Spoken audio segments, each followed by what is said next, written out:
Les bras chargés. Être certain. Je ne sais pas si j'ai besoin vraiment du micro, parce que je parle quand même assez fort, si vous me permettez, parce que là, j'ai eu 12 heures d'enseignement. Hein, je le prendrai si toutefois je vois que la voix s'éteint.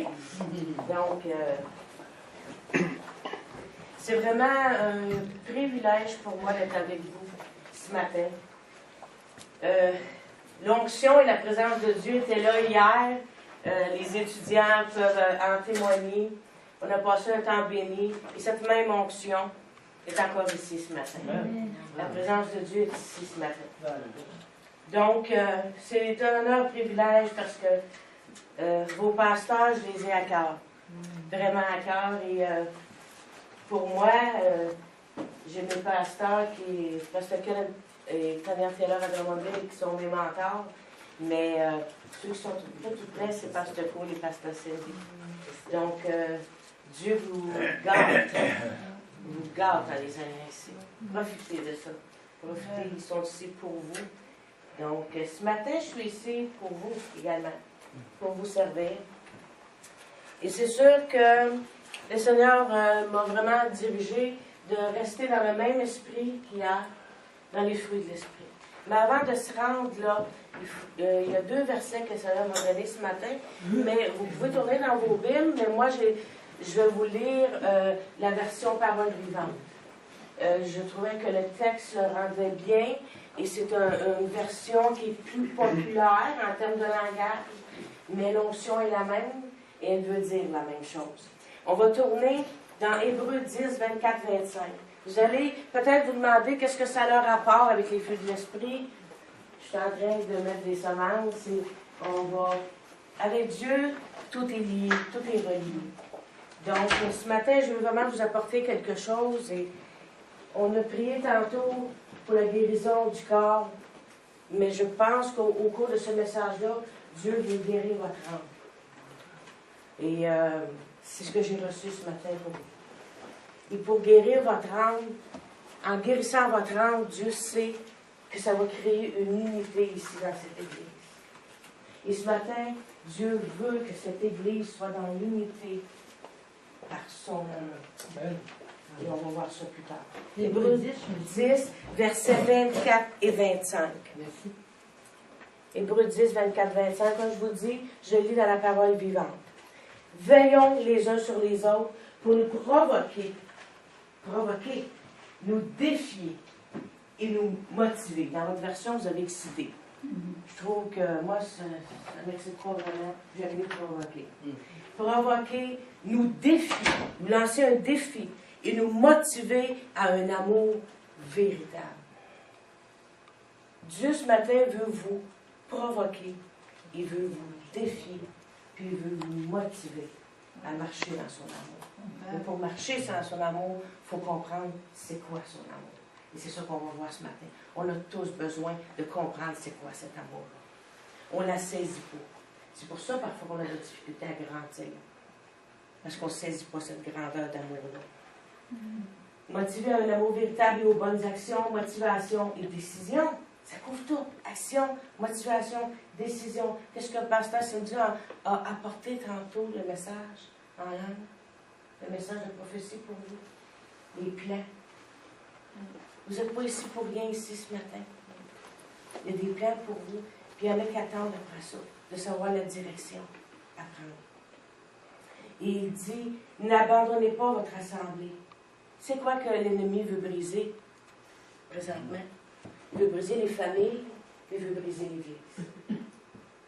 Le seul moyen, l'antidote pour ça, c'est l'amour. L'antidote pour avoir la victoire, c'est l'amour. Et on va garder ça, cet antidote-là.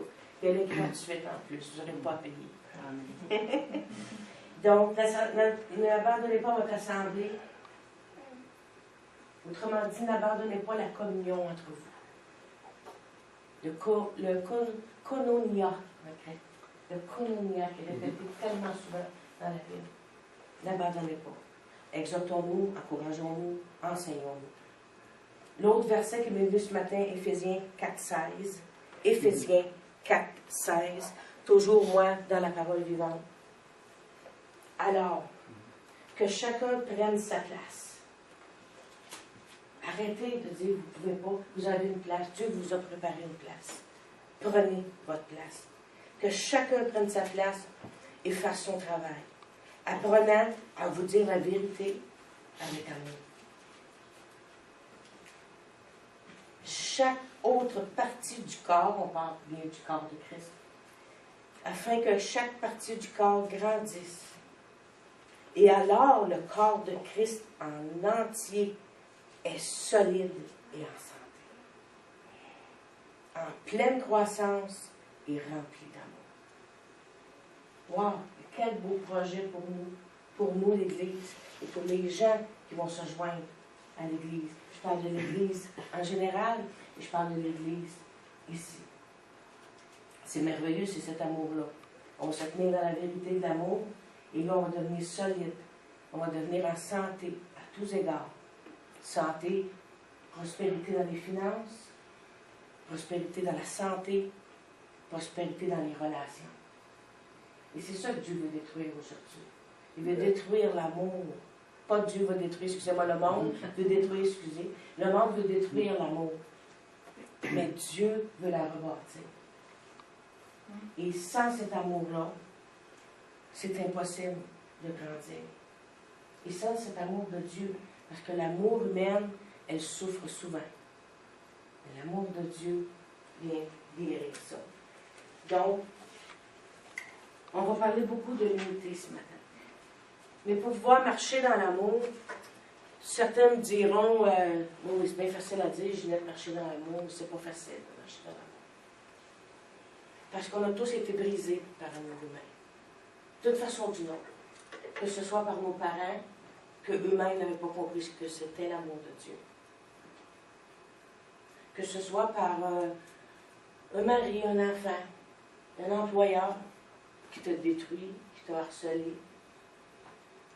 On a tous été touchés par cet amour humain qui nous a brisés. Et parfois, c'est la raison pour laquelle on ne veut pas croire en l'amour de Dieu. Et on ne peut pas croire.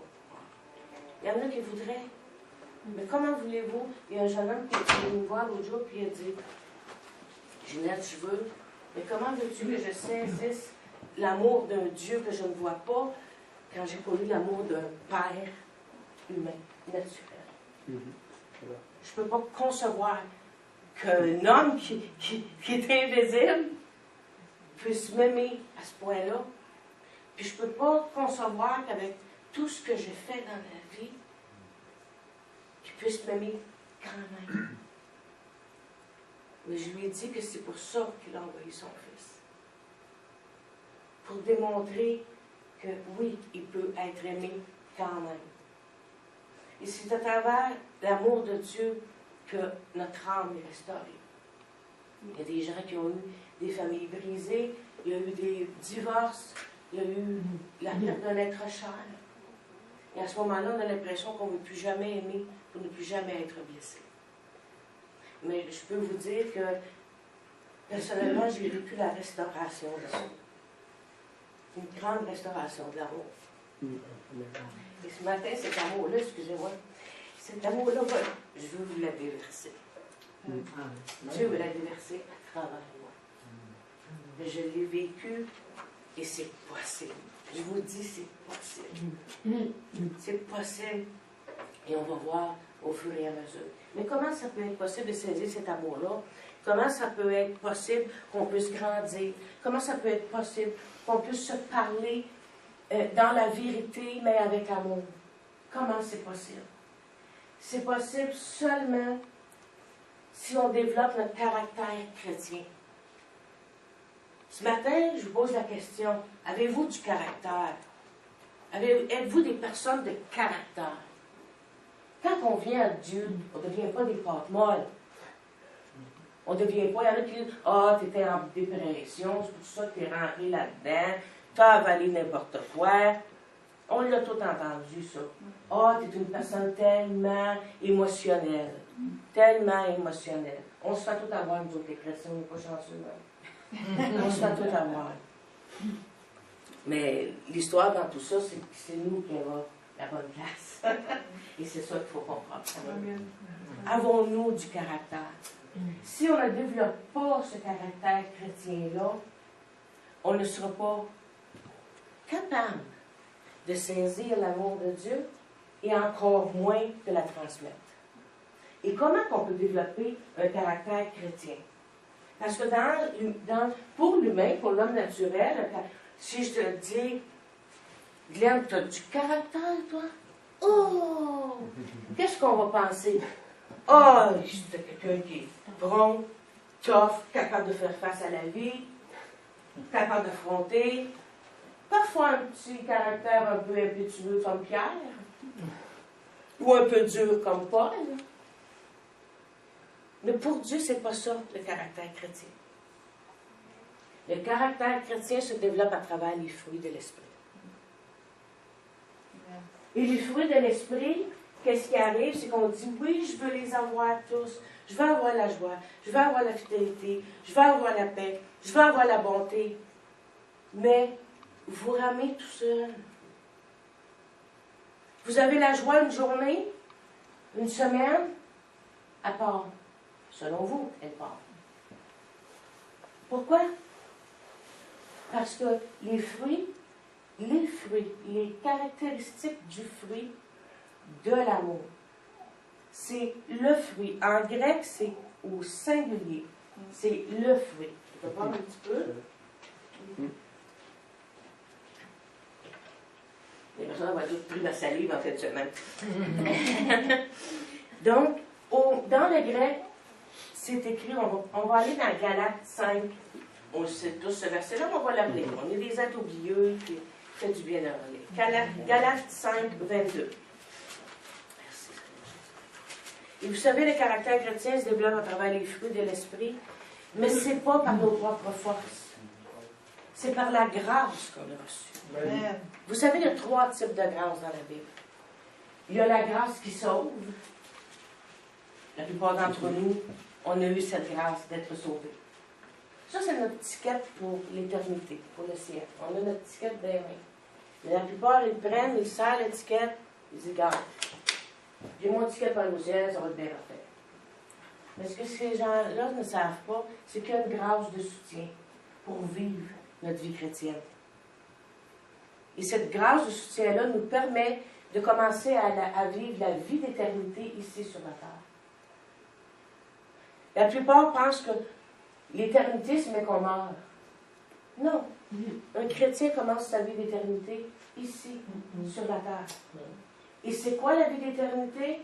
C'est la nature de Dieu en nous qui nous fait vivre cette vie d'éternité-là. C'est vrai. Vous avez la vie d'éternité en vous. Et cette vie d'éternité-là va vous apporter quoi? Une qualité de vie. La vie chrétienne n'est pas plate. C'est faux. Elle n'est pas plate, la vie chrétienne. La vie chrétienne nous apporte une qualité de vie. Mais il faut savoir bien la gérer, puis il faut qu'on développe et qu'on devienne avec du caractère. Et c'est ce caractère-là qui va nous aider à bien vivre notre vie d'éternité ici sur la terre en ayant, parce qu'on a la nature de Dieu. La plupart disent, je rame, puis je suis pas patient, il faut que j'apprenne à être patient. Puis tu rames, puis tu essaies d'être patient, puis 2 minutes après, tu pètes les plombs. Parce que tu es impatient. Tu as un geste d'impatience. Ça, c'est quand on y va avec nos propres efforts. Mais je vous ai dit, on les développe. Comment qu'on peut développer quelque chose qu'on n'a pas? C'est parce que nous, on a déjà ces fruits-là. Arrêtez de penser qu'il faut tout le temps chercher, être à la recherche de ces fruits-là. Arrêtez de les chercher, ils sont en vous. Vous êtes enfant de Dieu, vous avez la nature divine, et les fruits de l'esprit, c'est la nature divine même. Ils sont en vous. Sauf qu'il y a certains fruits que parfois il faut qu'on développe davantage. Pour certains, la patience, ça se développe assez bien. Ça va bien. Mais pour certains, la joie, c'est plus difficile. Et vous savez, la joie du Seigneur, C'est pas toujours d'être dans puis tu rentres quelque part, toujours en train de rire, en train de. La joie, c'est une force. Et cette force-là va nous aider à avoir une vie de qualité, puis à passer au travers des, qu'est-ce que j'appelle les interruptions de vie. On a tous eu des interruptions de vie. Comme je vous dis, la perte d'un emploi, la perte d'un être cher, le divorce, ou autre chose. On a tous vécu ça. On a tous eu des interruptions de notre vie. Mais les fruits de l'esprit, la nature de Dieu qui est en nous, qu'on va pouvoir développer, va nous aider à avoir cette qualité de vie-là. Et Dieu veut que vous ayez cette qualité de vie-là. Et vous l'avez en vous. Pourquoi vous l'avez en vous? Parce que vous avez accepté Dieu comme votre sauveur. À ce moment-là, la semence incorruptible est venue s'installer en vous. Et cette semence-là, c'est Jésus qui s'est fait chair. La parole de Dieu. Jésus qui s'est fait chair. Il est devenu homme, puis il est mort pour nous. Il fallait qu'il devienne homme. 100% homme, il était 100% Dieu, 100% homme. Il fallait qu'il devienne homme pour pouvoir aller à la croix. Et il a souffert tout ce qu'un être humain. Sinon, s'il avait été Dieu, il aurait pu en un instant. Il aurait pu dire, j'y vais pas. Dans le jardin de Gethsémani, quand il a dit, éloigne-moi de cette coupe, ben, il aurait pu dire, c'est facile, je clique du doigt et je m'éloigne.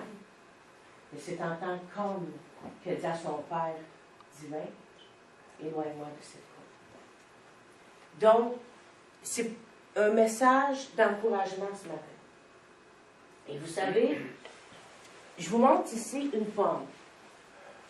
Est-ce qu'elle est arrivée sur mon comptoir, qui a descendu, elle est arrivée sur mon comptoir comme ça? Non. C'est parti avec une semence, un petit pépin. Et quand on regarde le pépin de pomme, ça a l'air un peu insignifiant. Une graine de semence ou un pépin, tu regardes ça. Mais à l'intérieur de ce pépin-là, de tout ce que ça prend pour développer un pommier, un arbre, et dans l'arbre, il faut qu'il y ait du fruit, pour que cet arbre-là porte du fruit. Donc, en ayant la nature de Dieu en vous, il y a eu une semence en vous. Vous avez la nature de Dieu, vous allez grandir, vous allez développer votre caractère chrétien, vous allez devenir un arbre qui va porter du fruit. Et pour être disciple, il faut porter du fruit. Mais, comme je vous disais tantôt, ce n'est pas par nos propres forces, c'est par l'amour divin. Est-ce que vous croyez, je vous pose la question ce matin, est-ce que vous croyez à cet amour divin? Oui. Croyez-vous réellement? Saisissez-vous la grandeur, la largeur, la longueur, la profondeur de cet amour divin? Parfois, je ne suis pas certaine que les gens la saisissent à tel point qu'ils la saisissent. Notre côté pécheur qui ne croit pas là, que nous allons. Oui, mais quand on vient à Dieu, on n'est plus des gens identifiés comme pécheurs. OK? On ne pratique plus le péché. On ne se maintient plus dans le péché. Mais n'oubliez pas qu'on est fait en 3 dimensions. L'esprit, l'âme et le corps. Le corps n'a pas encore été glorifié, on le sait. Hein, les gens qui se sont avancés pour la guérison du corps ce matin, ils savent, vous savez, qu'il n'est pas glorifié encore. Mais Dieu pourvoit quand même sur la terre. Il pourvoit la guérison. Okay? Et il y a l'âme. L'âme, ça, c'est la volonté. C'est les émotions. L'intelligence. Mais c'est quoi qui souffre? Quand on souffre, c'est quoi qui souffre la plupart du temps? C'est l'âme. C'est les émotions. Mais les fruits de l'esprit, comme la joie, ce n'est pas une émotion. C'est une force. Le chrétien ne doit plus fonctionner sur ses sentiments. Parce qu'à ce moment-là, tu réagis. Quelqu'un t'attaque, tu réagis. Sentiment. Mais un chrétien est supposé agir. Donc, il va agir dans l'amour. Est-ce que ça veut dire que tu restes là et tu te laisses claquer? Non. Mais tu vas agir selon ce que Dieu t'a fait comprendre de l'amour. Un chrétien doit penser, parler et agir dans l'amour. Et pour ça, il faut changer notre mentalité. Parce que si on ne la change pas, les fruits de l'esprit ne seront pas développés et encore moins votre caractère. Donc, on est supposé, notre âme, notre esprit est renouvelé. Donc, l'esprit renouvelé, la mentalité est renouvelée. Je vais vous lire la version Parole vivante, Romains 12. Attendez un petit peu, je vais essayer de trouver ici. Romains 12, 2. Romains 12, 2. Est-ce que ça vous intéresse de former votre caractère chrétien? Est-ce que ça vous intéresse de devenir des gens de caractère, qui vont savoir quoi faire, comment, qui vont savoir comment penser, qui vont savoir comment agir, puis comment parler? Oui. En sachant ces trois choses-là, on est bien parti. On est sur la bonne voie. Romains 12, 2, je vous lis dans la version Parole vivante. Ne vous coulez pas simplement dans le moule de tout le monde. Ne conformez pas votre vie aux principes qui régissent le siècle présent. Ne copiez pas les modes et les habitudes du jour. Laissez-vous plutôt entièrement transformer par le renouvellement de votre mentalité. Pour développer les fruits de l'esprit, il faut changer notre mentalité. Adopter une attitude intérieure différente. Donner à vos pensées une nouvelle orientation afin de pouvoir discerner ce que Dieu veut de vous. Vous n'avez plus besoin d'aller voir votre pasteur et dire « Je peux-tu faire ci? Je peux-tu faire ça? J'ai-tu le droit de faire ça? » Si vous faites ça, vous allez être capable de discerner ce que Dieu veut. Vous allez devenir mature. Ainsi, vous serez capable de reconnaître ce qui est bon à ses yeux, ce qui lui plaît et qui vous conduit à une réelle maturité. La seule chose là-dedans, c'est qu'en étant capable de discerner, vous pourrez plus mettre ça sur la faute du pasteur que vous ne pouvez pas aller faire ci, pas aller faire ça. Ça va être juste ça. Mais souvent, c'est utilisé, malheureusement. Ça ne veut pas dire que les pasteurs ne dirigent pas, ne mettent pas sur la bonne voie. Sauf qu'il y a des choses qui ne sont pas écrites en lettres. Souvent, mettons pour la jeunesse, t'sais, un ado, c'est sûr qu'il va arriver et il va dire « Je peux-tu aller danser? » Non, on ne peut pas y sortir un verset. Là. Non, dans le verset dit « Tu ne peux pas danser. » Mais tu prends ce verset-là, change ta mentalité et tu vas savoir si c'est bien d'aller dans ces endroits-là. Tu vas savoir si tu te sens bien pour aller dans ces endroits-là. C'est la même chose pour nous, pour d'autres choses. On va le savoir si on change notre mentalité. Mais, pour tout ça, il faut saisir le fruit de l'esprit, qui est l'amour. Sans saisir l'amour de Dieu, toutes les autres caractéristiques qui se joignent à l'amour vont être difficiles à développer. Donc, on va aller voir Jean 15, 1, 8. Jean 15, 1, 8. Y a-t-il des gens qui veulent être aimés ici? Y a-t-il des gens qui veulent être aimés? Il y a des gens qui sont déjà aimés. Naturellement, on est aimés, on a des êtres chers qui nous aiment. Mais je vais rajouter, est-ce qu'il y a des gens qui veulent être aimés par Dieu? Est-ce qu'il y a des gens qui veulent bien comprendre l'amour de Dieu? Ce matin, Dieu veut déverser une bonne dose, un antidote. Un antidote. Vous avez besoin d'antidote ce matin. Pour ce que vous avez besoin à combattre dans votre vie ce matin. Que ce soit la guérison émotionnelle, que ce soit la guérison physique. Il y a déjà eu une approche pour la guérison physique. Là, on va toucher, je pense, sincèrement, la guérison émotionnelle. Je pense que Dieu, ce matin, peut guérir les cœurs.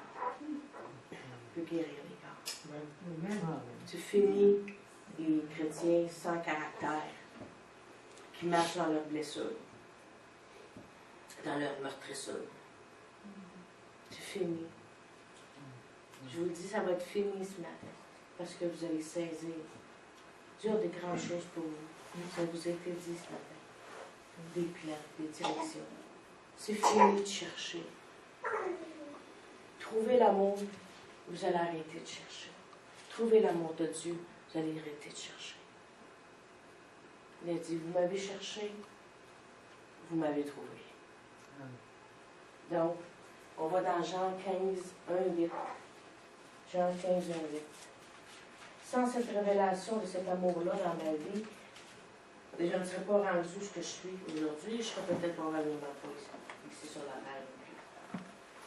C'est cet amour-là qui est venu me chercher à un moment difficile de ma vie. C'est cet amour-là qui m'a sorti à un moment donné d'un état de dépression à cause justement des meurtrissures de la vie, des interruptions de la vie. Mais sans cet amour-là, j'aurais été à sec. Et cet amour-là que j'ai vécu et que je vis encore, et je demande encore, et je lui demande de déverser encore de son amour. Et quand souvent je fais prier sur moi, souvent les ministres de Dieu, ils déversent encore plus d'amour sur moi. J'en ai en masse pour tout le monde le matin. Dieu m'a téléchargé ça, il a téléchargé son application de l'amour ce matin. Donc, je suis remplie pour vous, parce qu'il veut passer à travers. Donc, on va commencer à 1. Je suis le vrai cep et mon père le vigneron. Tout serment qui est en moi et qui ne porte pas de fruit. Donc, en partant, il faut qu'on porte du fruit. Un chrétien qui ne porte pas de fruit, quelque chose qui n'est pas saisi. OK? Il l'émonde afin qu'il porte encore plus de fruits. Puis en passant, hier, j'ai trouvé ça bon, il y a un étudiant qui nous a apporté une petite précision là-dessus. Souvent, on dit, aïe, aïe, on se fait émonder. C'est dur. Hein? Dieu nous émonde. Souvent, le monde chrétien, on dit, aïe, aïe, Dieu nous émonde. Il tranche ça. Mais il ne faut pas oublier qu'il a expliqué qu'à ce moment-là, dans les vignes, ils vont émonder. Et après ça, il y a comme un genre de filet de fer. Et là, il remonte les branches vers le haut, parce que s'il les laisse en bas, puis quand justement il émonte puis il passe la machine, ça va être coupé. Mais souvent, ils vont émonder qu'est-ce qui doit être émondé, ils vont le regreffer au cep, et là, il va les remonter pour que ça pousse vers le haut. OK? Donc, émonder n'est pas nécessairement un thème négatif. Souvent, dans le monde chrétien, là, on prend malheureusement des termes, puis on a l'air des pauvres petits qui subissons l'émondage. Et il faut le voir de la bonne façon. Il faut la voir de la bonne façon. C'est ça qui va nous permettre de continuer à vivre, parce qu'on est greffé à la bonne place. Déjà, vous êtes purs à cause de la parole que je vous ai annoncée. Demeurez en moi. C'est la condition, et je demeurerai en vous. Vous voulez expérimenter l'amour de Dieu? Il y a des promesses conditionnelles dans la Bible. Il y a des promesses absolues, mais il y a des promesses conditionnelles. Les absolues, c'est si tu crois de tout ton cœur et tu confesses que Jésus est ton sauveur, tu vas être sauvé. Ça, c'est absolu. On ne peut pas, il n'y a pas de si, oui, mais, car, ainsi donc. Il n'y en a pas. C'est absolu. Mais il y a des promesses qui sont conditionnelles. Quand vous dites que vous ne recevez pas une promesse, avez-vous rempli la condition? Regardez avant le verset et regardez après le verset de la promesse. Avant et après la promesse. Il y a une condition. Si vous ne la connaissez pas, comment voulez-vous aller saisir cette promesse-là? C'est beau de déclarer, mais il y a des promesses conditionnelles dans la Bible. Et c'est dans le but de nous faire grandir, pas dans le but de nous amoindrir. Des conditions. Demeurez en moi et je demeurerai en vous. Comme le serment ne peut de lui-même porter du fruit, s'il ne demeure attaché au cep, Ainsi, vous ne le pouvez non plus si vous ne demeurez en moi. Je suis le cep, vous êtes les serments. Celui qui demeure en moi, c'est la condition, et en qui je demeure, porte beaucoup de fruits. Vous voulez développer les fruits, vous voulez développer votre caractère chrétien, restez en lui. Restez en lui. Là, vous allez porter beaucoup de fruits. Vous allez pouvoir les développer, car sans moi, vous ne pouvez rien faire. Bon, il y en a qui disent, c'est ça. On est une gang d'incapables, pas capable de rien faire dans la vie. C'est pas ça que la Bible dit. C'est que si parfois on réagit et on fait de nos propres forces, on n'arrivera pas à obtenir ce qu'on veut. Mais à travers Dieu, à travers son amour, à travers sa puissance, on peut accomplir des choses. Il n'est pas en train de nous traiter de vers de terre. OK? C'est qu'on sait que par sa puissance, on peut faire toutes choses. Amen. Toutes choses. Par l'Esprit. Si quelqu'un ne demeure pas en moi, il est jeté dehors comme les sarments et il sèche, puis on ramasse les sarments et on les jette au feu et ils brûlent.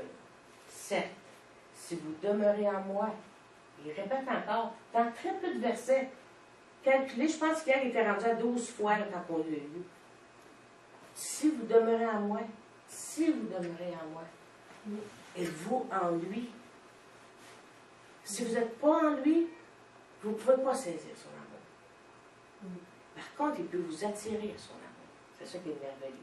Avec ceux qui ne croient pas, qui n'ont pas accepté le Seigneur comme leur sauveur, il les attire par sa grâce, par son amour. Mais nous, on parle entre chrétiens, là. Tout à fait. Si vous demeurez en moi et que mes paroles demeurent en vous, ce n'est pas juste son esprit. L'Esprit de Dieu est venu habiter en nous quand on l'a accepté comme sauveur. N'oubliez pas que mes paroles demeurent en vous également. C'est une autre condition pour pouvoir développer les fruits de l'Esprit. Si vous ne connaissez pas la parole de Dieu, vous allez avoir de la difficulté à développer les fruits de l'Esprit. Parce que la solution, la réponse, l'explication, le oui, mais comment faire, c'est dans sa parole. Demandez ce que vous voudrez, cela vous sera accordé. 8. Si vous portez beaucoup de fruits, c'est ainsi que mon Père sera glorifié et que vous serez mes disciples. Ce matin, j'ai une autre question. Êtes-vous croyant seulement ou vous êtes croyant et disciple? Beaucoup de gens croient en Dieu, mais ne sont pas disciples de Dieu. Il y a beaucoup de chrétiens qui croient en Dieu, mais par leur attitude, ils ne sont pas disciples de Dieu. Ils l'ont reçu comme le sauveur, ils ne l'ont pas reçu comme leur maître. C'est ça la différence. Et en développant les fruits de l'Esprit, en comprenant cet amour-là, on va vouloir suivre Jésus. On va vouloir le suivre. Et ce matin, posez-vous la question, êtes-vous seulement croyant? Ou tout simplement venir le dimanche, vous asseoir et dire oui, je crois en Dieu, et vous repartez, ou si vous vous asseyez et vous voulez être participant de sa nature divine. Si vous voulez être participant de sa nature divine, là, on commence à parler des bonnes choses. Ça veut dire que vous voulez développer le caractère chrétien en vous. Mais ça prend l'amour pour ça. Vous savez, premièrement, c'est lui qui nous a aimés le premier. C'est lui qui nous a aimés le premier. Fait que qui sommes-nous pour prétendre qu'il ne peut pas nous aimer? Il peut nous aimer. C'est lui qui nous a aimés le premier. C'est lui qui est venu nous chercher.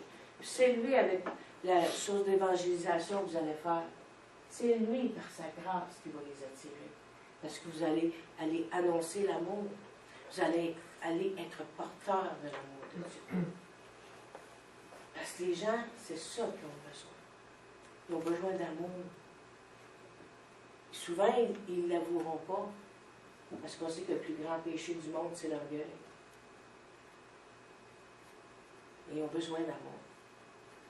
Fait que l'évangélisation, c'est pas juste d'arriver avec la Bible, puis tap, tap, tap sur la tête, puis t'es pas dans la bonne voie, moi je le suis. Moi je détiens la vérité.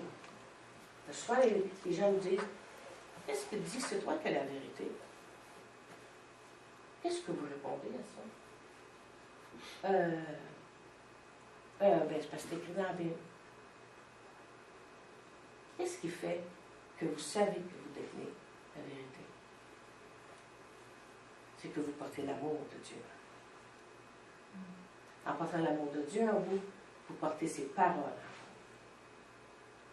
Et la parole, c'est ce que Dieu pense, c'est ce que Dieu dit, c'est la perspective de Dieu pour nous. C'est pour ça qu'on pense qu'on a la vérité. On sait que la parole de Dieu, ça c'est un vieux livre là, qui a été, assez vieux ce livre-là, ça n'existe plus aujourd'hui, ça. Là. On sait que c'est le plus vieux livre, puis c'est le seul livre qui a traversé le plus de temps et de siècles. Et il y a des gens, Charles C. Lewis s'est converti en passant des heures et des heures à essayer. Il est en train de faire une thèse pour prouver que la parole de Dieu n'existait pas. Et en essayant de prouver qu'elle n'existait pas, il a été converti. L'amour de Dieu est fort, hein? Il est fort, l'amour de Dieu. Le caractère chrétien, c'est ce que vous êtes dans la noirceur, que D.L. Moody disait. Quand vous êtes chez vous, seul, quand vous êtes dans votre auto, dans le trafic, que plusieurs gens vous coupent, ou que c'est lent, c'est là qu'on voit quel caractère chrétien vous avez. Le caractère chrétien, c'est ce que vous êtes dans le noir. Quand personne ne vous voit. Est-ce que vous avez le même caractère que quand vous êtes à l'église?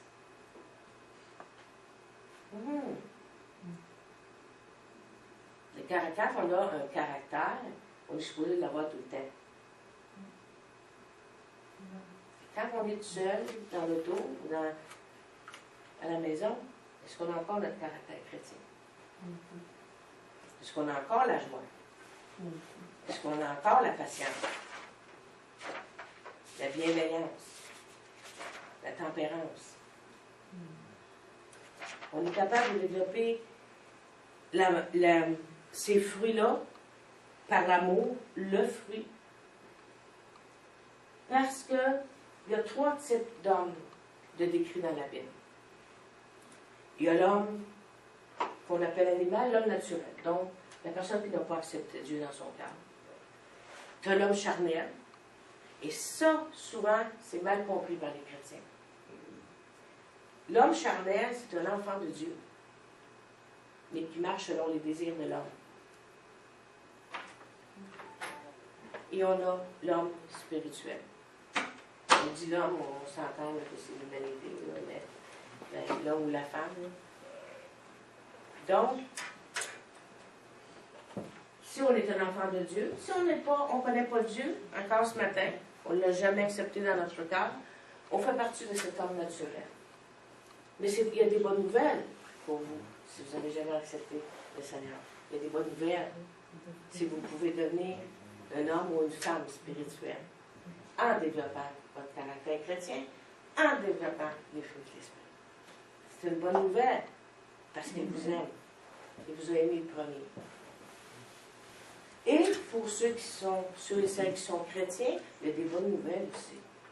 C'est possible que si on est un homme charnel, donc on est un enfant de Dieu, on n'a pas encore compris exactement la révélation de son amour, et que les fruits de l'esprit ne sont pas vraiment développés et qu'on marche selon l'homme. Parce que la chair, c'est ça. Tu sais, souvent, on prend des grands termes bibliques, là, la chair et l'esprit. On ne relie pas ça, c'est biblique. C'est dans la Bible. Mais pour bien le comprendre dans notre entendement à nous, dans nos mots populaires, nos mots à nous, c'est tout simplement, vivre dans la chair, c'est vivre selon le monde. selon les choses du monde, selon la nature du monde. Certains diront la chair, c'est la nature propre. Il faut faire attention.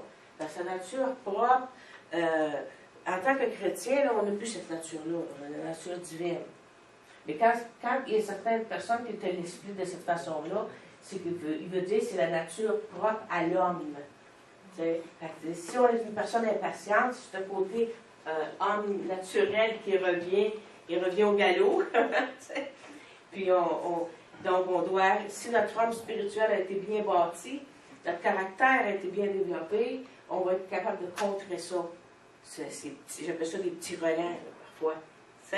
Parfois, on a appris à pardonner, justement à cause de ce grand amour de Dieu-là.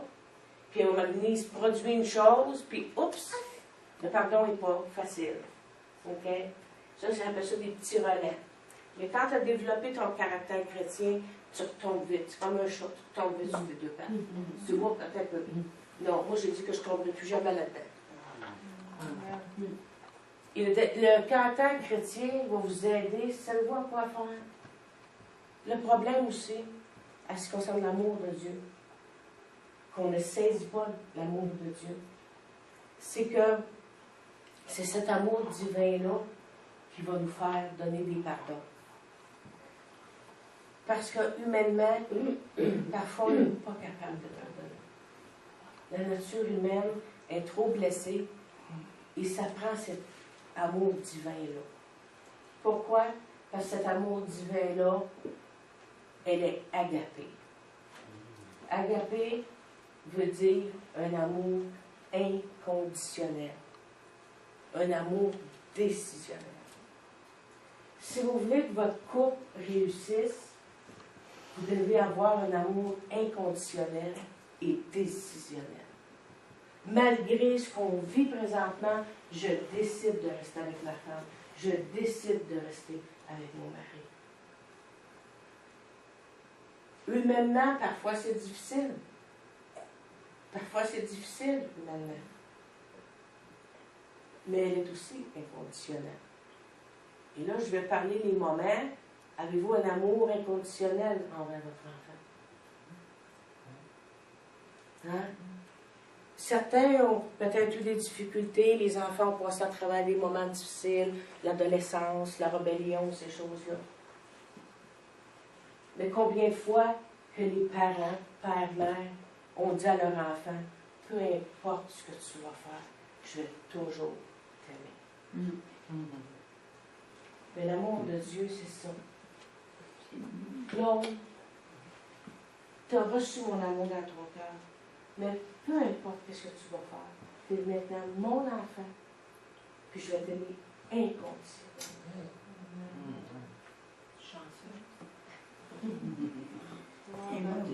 Oui, vous savez, c'est cet amour inconditionnel-là qui va nous relever. C'est un amour qui n'est pas égoïste. C'est un amour altruiste. Un amour qu'on donne. Dieu n'a pas dit, j'en ai en masse de l'amour, je ne veux pas la donner. Non. Un chrétien, c'est de l'intérieur vers l'extérieur. Développer les fruits de l'esprit, vous allez développer votre intérieur, votre âme spirituelle, et à ce moment-là, vous allez pouvoir le propulser vers l'extérieur. Mais il faut que vous l'ayez. Combien de fois qu'on a dit parfois dans la vie, je suis plus capable d'aimer, j'en ai plus d'amour, j'ai été trop blessée dans ma vie. Combien de fois qu'on s'est dit ça? Je suis plus capable, je suis assez. L'amour de Dieu, il embarque. Et c'est cet amour-là qui va vous permettre de continuer à pardonner. Vous savez, il y a des choses comme l'inceste, le viol. Là, je nomme juste quelques-unes. Humainement, priez ça. Il y en a même qui ont des conséquences. Il y a des jeunes filles, ceux qui ont viol, ils ont un enfant. Donc, une conséquence. Comment arriver à pardonner? Il y a quelques années, je ne sais pas si vous vous souvenez, il y avait un couple chrétien, je pense, je dis ça sous toute réserve, là, parce que les détails ne me reviennent pas, mais c'était dans la région de Québec. Y a-t-il une prison à Arsenville? Oui. Ok, parfait. Je suis dans votre place. Pas trop le centre d'orientation. Donc, Arsenville. Et cet homme-là avait tué leur enfant. Il l'avait poussé en bas du pont. L'enfant s'en allait chez eux, traversait le pont à pied, puis il a sorti de son auto, puis il a poussé leur enfant en bas du pont.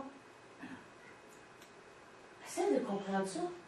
Elle connaissait, c'est des gens qu'elle ne connaissait pas, là. Il y a une bulle d'air qui est passée dans la tête de cette personne-là. Mais tué.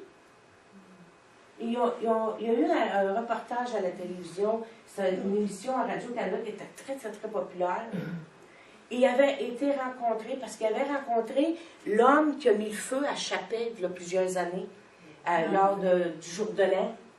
En voulant faire des farces, là, il a mis le feu dans la salle, puis on va dire de l'éteindre, puis ça a pris des décorations, puis quasiment tout le petit village de Chapet, la moitié est mort.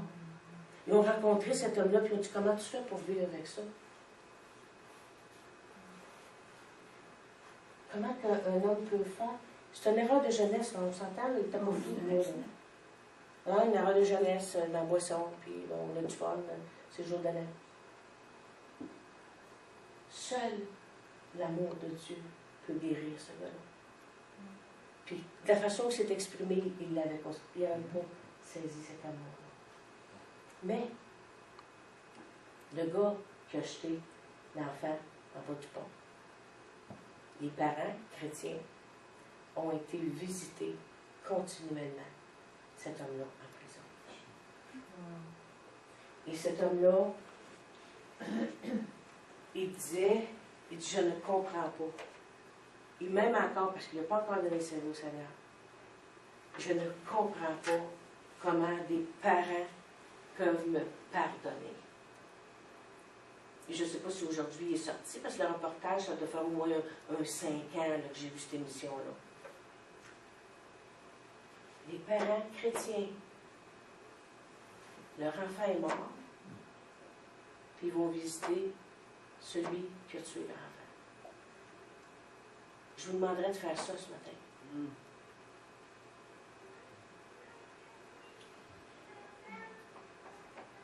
Ça prend le fruit de l'esprit, l'amour de Dieu, et les fruits de l'esprit aussi.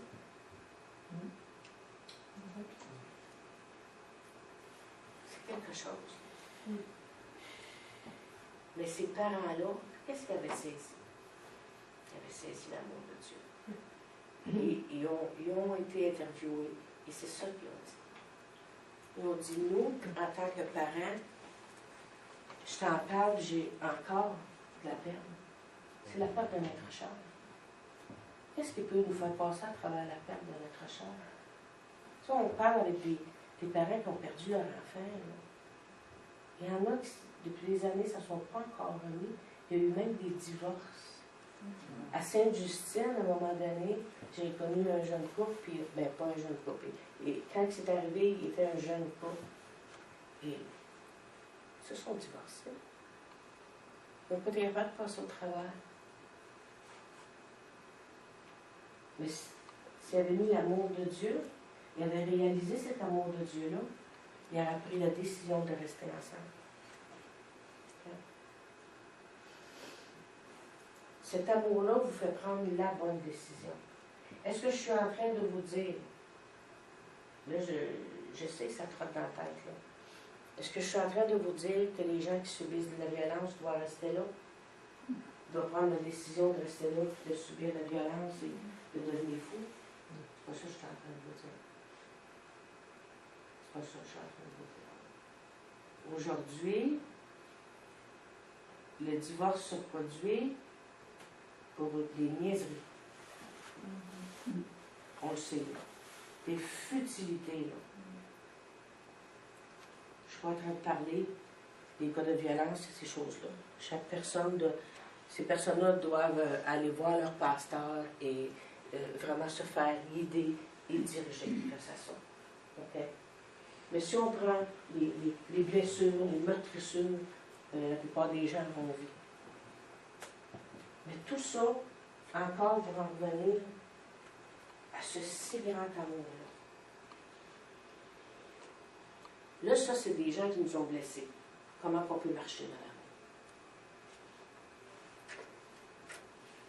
Est-ce qu'on s'aime?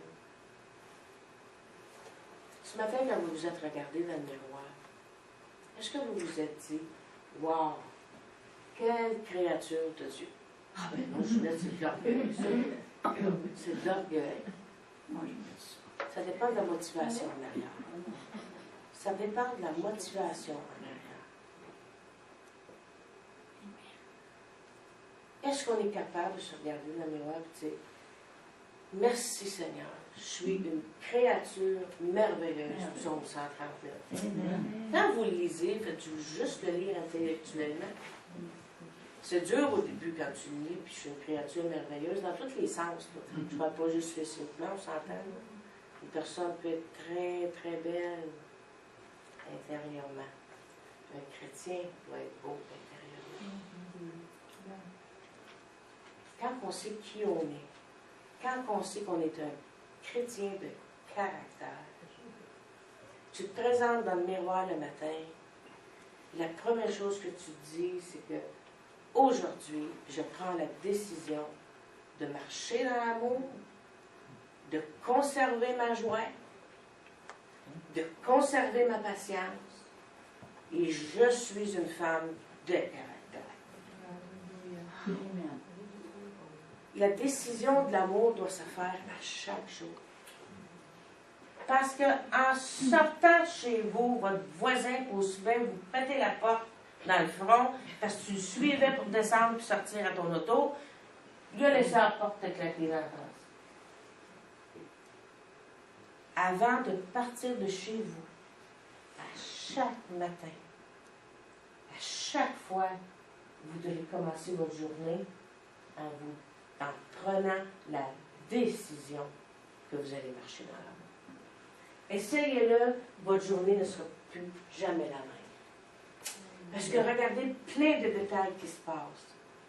Donc, vous êtes en train de dire que l'amour, c'est pas une émotion, comme on pense, mais déléguer une décision. C'est une décision. L'amour, c'est pas... L'amour divin n'est pas décision dans le sens d'émotion. Parce que si tu te fais sur les émotions, l'amour sera coupé. C'est pour ça ce que vous dites, juste pour bien comprendre. C'est pour ça que, mettons, il y a une dispute avec mon mari, whatever, puis là, j'ai rien qu'à envie de prendre les trucs là et m'en aller. Là, je dis, non, un instant, aujourd'hui, je prends la décision d'aimer mon mari, peu importe ce qui arrive. C'est ça. Ça. Par l'amour divin qui a été déposé en moi. Oui. Sinon, et c'est pour ça que vous avez sûrement déjà entendu l'expression, c'est quelqu'un qui vient te saluer, il y a certains mondes chrétiens qui donnent la main, je t'aime avec l'amour du Seigneur. Il y en a qui disent merci, si tu ne l'avais pas, tu ne serais pas capable de l'aimer. Donc, faites attention si vous utilisez cette chose-là. Je me suis fait faire, moi, ça a fait merci. Si tu ne l'avais pas, cet amour-là, je pourrais donner la règle, ça va donner. Mais c'est pas ça que ça veut dire. Je t'aime d'un amour si grand. Et parfois, j'ai expliqué hier certaines anecdotes, mais j'ai vécu, à un moment donné, une personne au sein de notre église, elle me faisait avoir des boutons. Excusez-moi, là, elle me faisait avoir des boutons. Ben, c'était une personne qui avait certains fruits de l'esprit qui n'avaient pas été développés, puis moi non plus. Les fruits de l'esprit qui allaient avec ce qui avait été développé. Et bon, parce qu'on a toujours des circonstances pour ça, faites-vous en pas. Hein. Si vous dites, oui, mais comment je vais faire pour les développer, faites-vous en pas, il va y avoir plein de circonstances pour vous puissiez le faire. Ça, le monde se charge pleinement de vous aider à les développer. Inquiétez-vous pas. Mais c'est sûr, cette personne-là, pour moi, elle était agressante. OK? Donc, elle appelait, puis elle, viens me chercher. Là, tu es allé la chercher pour aller à l'église. Mais après l'église, elle disait, j'ai une petite commission à faire. Ah, mais écoute, si je passe par là, OK. Là, la petite commission, c'était, je ne sais pas combien de kilos pour le chien, puis les gros sacs de nourriture énormes là, qui pesaient une tonne, qu'elle ne pouvait pas en passant enlever parce qu'elle était trop petite. OK? Mais c'est qui se ramassait? Avec ça, ils montaient ça au deuxième. Et quand c'était l'hiver, on allait la chercher, mais quand il y avait une tempête, il fallait que je pète, moi, là, puis que je déblaye mon auto.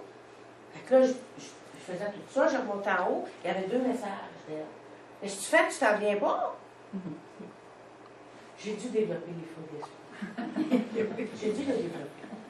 Cependant, ça ne veut pas dire que ça ne nous rend pas sans dessin. À un moment donné, elle a dit, ouais, mais quelqu'un qui est dans le ministère, là. Je lui ai dit, l'appel que j'ai sur ma vie, c'est pas toi qui me l'a donné. C'est Dieu qui me donne les directives. Et présentement, il me dit d'arrêter de voyager. J'ai arrêté ça là. Mais moi, j'avais un petit ajustement à faire. Il faut reconnaître les ajustements. Vous savez, même si parfois on est certain qu'on a raison, regardez toujours la part que vous avez à faire. Il y a toujours un petit côté qui te revient. Prenez-la, profitez-en pour développer et faire grandir votre fruit. C'est positif ce que je vous apporte ce matin. C'est un message positif. Vous allez avoir une belle qualité de vie. C'est ça que je vous souhaite.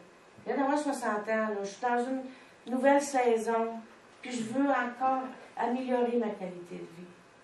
Et c'est ça, améliorer la qualité de vie. Mais, en venant à cette personne que j'aime beaucoup en passant, et je ne l'aime pas seulement de l'amour de Dieu, je l'aime de mon Père aussi. Et je l'aimais à ce moment-là, c'est parce qu'elle venait chercher quelque chose en moi qui me dérangeait. C'est tout ça, tout simplement ça. J'aurais une guérison à voir. Je l'ai eu. Il y a un matin, à l'église, on se fait des bonjour, à l'accueil, tout ça, des snack-nack, tout ça. Donc, ce Seigneur me dit, première personne à aller voir, c'est elle. Moi, j'ai dit non. Et heureusement, moi, je suis toujours placée en avant. Étant donné que j'ai été pastorale, je suis toujours placée en avant parce que j'ai des annonces à faire, j'ai ça. Fait que là, je ne peux pas toujours en arrière, fait que j'ai pas le temps de me rendre en arrière. Donc, j'arrête. Le Seigneur a mis ça fort. Je dis, pourquoi j'irai à voir? Ça fait de vie, regarde, on n'a pas de vue, là. Non, tu vas aller la voir. C'est sûr que là, heureusement, il y a plein de monde qui sont venus me voir. Mais j'avais toujours plein de raisons, là. Je ne pouvais pas m'en aller en arrière. C'est elle qui est venue vers moi. Elle m'a salué comme si de rien n'était. C'était encore plus choquant. Honnêtement, là, quelqu'un qui arrive, puis on voit de rien. Le Seigneur m'a dit, prends-le dans tes bras. Là, il dit, là, tu pousses, là. Puis moi, je suis une embrasseuse, puis j'aime l'accolade, puis, tu sais, là, à côté d'un homme, avec le respect que je dois, une bonne accolade, là. Un homme, une bonne tape dans le dos, il me sort pas ça. Ça va bien, mon frère? Hein, les hommes, ça allait viril, ça fait du bien. Mais, quand je suis arrivée auprès d'elle, j'ai dit, OK, Seigneur, toi, dans le passé, tu m'as ouvert tes bras. Tu me demandes d'ouvrir mes bras pour elle. Tu as une raison. Je vais le faire, même si ma chair ne veut pas. Je l'ai fait. Savez-vous quoi? À ce moment-là, j'ai ressenti la compassion de Dieu. L'amour de Dieu, la compassion, ça aussi, c'est pas saisi comme ça. J'ai ressenti une compassion pour cette personne-là. Et savez-vous, quand j'exprime comment je me sentais, c'est que l'enveloppe du cœur n'était pas assez grande pour contenir cet amour-là. J'avais l'impression que l'enveloppe était pour exploser. Et en l'apprenant, en ressentant cet amour-là, Dieu m'a montré l'enfant blessé et meurtri qu'il était. Il y a toujours quelque chose. Et quand je parle de l'amour de Dieu, j'en parle avec des larmes, c'est pas si grand. C'est pas négatif, j'ai pas de peine. En fait, vous en pas, venez pas me voir, dites, oh, je n'ai pas de la peine un matin. J'ai pas de la peine. C'est grand. C'est incommensurable, qui dit dans la Bible. Ça se décrit pas en mots, ça se vit. Et les couples aujourd'hui, ça se vit. Malheureusement, la vie a fait des choses différentes pour moi. Mais aujourd'hui, je sais qu'avec Dieu, dans la vie de l'homme, avec Dieu, dans la vie de la femme, ça fait un triangle. L'homme est dans le coin ici, la femme est là, et dans la pointe du triangle, c'est Dieu. Première place à aller en tant qu'épouse, première place à aller en tant que mari, allez à Dieu. Après ça, il descend vers vous, et là, vous complétez le triangle. C'est aussi simple. Oui. Souvent, on reste en bas, on se parle, mari, femme, il ne marche pas, là. Tu sais, puis la ligne du triangle, là, ça ne devient plus un triangle, là. Mais c'est vers le haut que vous devez aller. En tant qu'homme, en tant que femme. Vers le haut. Vous savez, je sais ce que j'ai fait et je sais aujourd'hui ce que j'aurais dû faire. Je prends ma part de responsabilité. Mais il faut être deux. Il faut être deux. Il faut bénir, que ce soit l'homme ou la femme, ceux qui ont vécu des divorces, il faut les bénir. Il faut leur souhaiter le meilleur à ces gens-là. Que Dieu les touche par son amour. Et aujourd'hui, c'est ça que je sens. Je veux que Dieu touche cet homme-là. Et qu'il touche son cœur. Puis lors d'une adoration, Dieu m'a montré qu'il s'occupait de son cœur. Là, il reste à lui de prendre la décision. Le reste m'appartient. Faites votre part. Oui, mais lui, il ne fait pas ça. Elle ne fait pas ça. Mon boss, il n'est pas comme ci. Non. Marche dans l'amour. Marche dans l'amour. Marche dans l'esprit. Développe tes fruits de l'esprit. La joie, c'est ce qui manque aujourd'hui. Les maladies sont psychosomatiques. La majorité, le pourcentage est très élevé. C'est psychosomatique. On est chrétien, mais on est capable de regarder la science aussi. On est capable de regarder ce qui se passe dans le milieu médical. C'est un manque de joie. Moi, ma mère, ma soeur sont mortes à 60 ans. Je peux-tu vous dire que humainement, quand j'ai eu 60 ans cet été, je me suis posé la question si je les passerais, même si je suis à la santé. Couper cette malédiction-là. Oh, mon père est mort du cœur.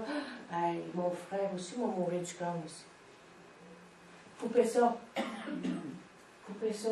C'est des maladies psychosomatiques. Le diabète, c'est prouvé que c'est un manque de joie dans la vie des gens. Le cancer, c'est de grands échecs. Que ce soit monétaire, que ce soit des échecs amoureux, de grands échecs. Des enfants qui n'ont pas tourné comme tu aurais voulu, puis il y a des parents qui prennent ça comme un échec. Et ça se transforme en maladie. On est enfant de Dieu. La joie peut être là malgré les circonstances. La joie de l'Éternel sera votre force, dit Néhémie. La joie de l'Éternel sera votre force. Quand ça ne va pas le dimanche matin, c'est pas chez nous qu'on appartient, c'est à l'Église. Tu te présentes, tu prends la décision que ce matin-là, tu te présentes, tu lèves tes mains, tu loues jusqu'à temps que la joie soit extérieure. Mais elle devient intérieure avant. Et parfois, ça fait du bien de claquer des mains, de faire semblant. Oui, mais il y en a qui disent, oh, mais moi, je suis un chrétien vrai. Non. Et des fois, ça fait du bien de faire semblant. Donc, ce matin, il y a eu, vous savez, l'amour de Dieu est tellement grand. Mais si vous saisissez cet amour-là ce matin, vous allez pouvoir développer les fruits de l'esprit. Et je vous exhorte fortement à développer ces fruits de l'esprit-là afin de d'avoir un caractère chrétien. Le caractère chrétien, vous allez devenir des gens qui vont participer à la vie de l'Église. Et l'Église, votre Église, les gens de votre Église vont devenir des gens solides, des gens forts, des gens en santé spirituelle, des gens en santé physique. Vous avez votre part à faire. Et donnez de l'amour. Donnez cet amour de Dieu. Et si vous avez l'impression d'en manquer, demandez-le. Ce matin, mon appel, c'est peut-être qu'il y a des gens qui n'ont jamais connu cet amour-là de Dieu.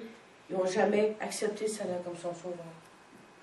Il y en a qui l'ont déjà accepté, mais ils ne l'ont pas suivi, se sont éloignés, parce qu'ils ne comprenaient pas cet amour de Dieu. Il y en a qui ont besoin d'un dépôt. Ce matin, par cet appel-là, je vais vous imposer les mains et des fleuves d'amour vont couler en vous. Cet amour de Dieu. Donc, ceux ou celles qui veulent s'avancer, me dire ce que vous voulez particulièrement, je suis certaine qu'il y a une onction, la présence de Dieu est ici, l'amour de Dieu est ici. Et l'amour de Dieu fait fondre tout. Fait fondre l'amertume, fait fondre la rancœur. Ça fait fondre tout. Il y a des dépôts d'amour qui doivent être déposés ici ce matin. Laissez votre orgueil de côté. Dieu vous demande de laisser votre orgueil de côté. Parce que l'orgueil est l'ennemi de l'amour. Avancez-vous. Et permettez-moi de vous transmettre ce que Dieu a pour vous ce matin. Merci, Père Céleste. Merci ce matin pour avoir parlé au cœur des gens. Pour leur avoir fourni ce qu'ils avaient besoin d'entendre ce matin. Il y a des gens qui ont besoin de cet amour parce qu'ils ne l'ont jamais connu. Il y a des gens qui n'ont besoin davantage pour pouvoir la donner. Il y a des gens qui ont des pardons à faire ce matin. Et ces pardons-là ne peuvent pas être faits sans ce dépôt d'amour-là. Alléluia. Oh, Shalamatasaramasos. Et si toutefois vous êtes inconfortable de vous avancer, tantôt je vais fermer, je vais prier pour que ce dépôt se fasse à votre place. Vous savez, Dieu, il n'y a pas de limite à notre Dieu. Alléluia.